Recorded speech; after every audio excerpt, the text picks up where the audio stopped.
सतगुरु माता सुदीक्षा शबिंदर हरदेव जी महाराज की जय।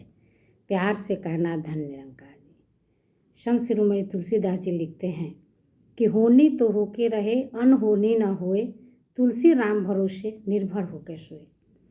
जो लिखा होता है, जो विधि का विधान है, वो तो होकर ही रहेगा। हम सभी जानते हैं कि भगवान स्वयं श्री राम जब इस धरती पर अवतरित हुए तो उनको वनवास लिखा था, तो उन्हें वनवास जाना ही पड़ा और माता कौशल्या को वो वियोग को झेलना ही पड़ा और उनके पिता राजा दशरथ जी को उस वियोग में देह त्याग करना ही पड़ा। और इसी तरह से हम सभी जानते हैं कि श्रवण कुमार जो माता पिता के आज्ञाकारी पुत्र थे, उन्हें वो जो पानी भरने गए थे, वो अपने माता पिता के प्यासे को बुझाने के लिए नीर लाने गए थे और उस नीर लाने के क्रम में राजा दशरथ की जी द्वारा वो तीर उन्हें लग जाता है और उनको देह त्याग करना ही पड़ा और उनके अंधे माता पिता को वह वियोग झेलना ही पड़ा। ऐसे ही इतिहास अनेकों उदाहरणों से भरा पड़ा है और हम सभी जानते हैं कि द्रौपदी जो पांच पांडवों की पत्नी थी, लेकिन उनकी लाज को अगर जाना था और उनकी लाज को किसी भी उतने महारथी उनके 5 पति भी नहीं बचा पाए और गुरु द्रोणाचार्य भी नहीं बचा पाए, भीष्म पितामह भी नहीं बचा पाए, क्योंकि ये होनी था और कौरवों के द्वारा कितना अपमान उन्हें भरी सभा में किया गया, ये सभी जानते हैं। तो इस तरह से ऐसे अनेकों उदाहरण हैं।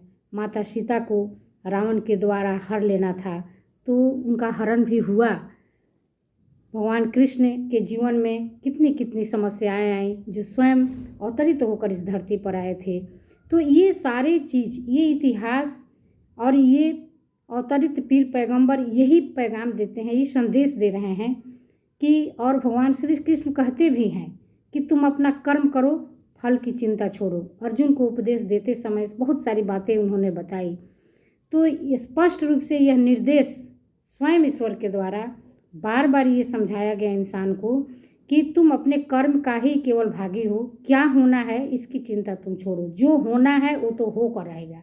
और इसीलिए स्पष्ट रूप से हमारे ये पीर पैगंबर समझाते भी हैं और संत शिरोमणि तुलसीदास जी इसीलिए कहेंगे कि चाह गई चिंता गई, मनवा बेपरवाह, और जिसको कुछ न चाहिए वो शहंशाह।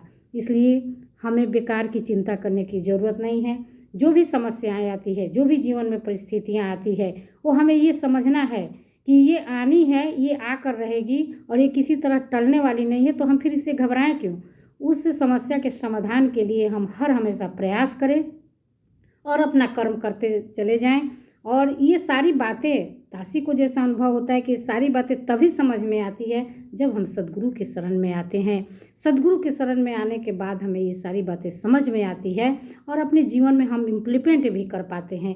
इसलिए आइए यही अनुरोध प्रार्थना कि जो भी अभी तक सद्गुरु के शरण में नहीं आए हैं वो सद्गुरु का शरण ले लें, क्योंकि यहीं आने पर ये चिंता से आदमी मुक्त होता है और यहीं आने पर समझ में भी बात आती है कि हाँ, वास्तव में जो होना है वो होकर रहेगा, हमारे बस की नहीं है। धन निरंकार जी।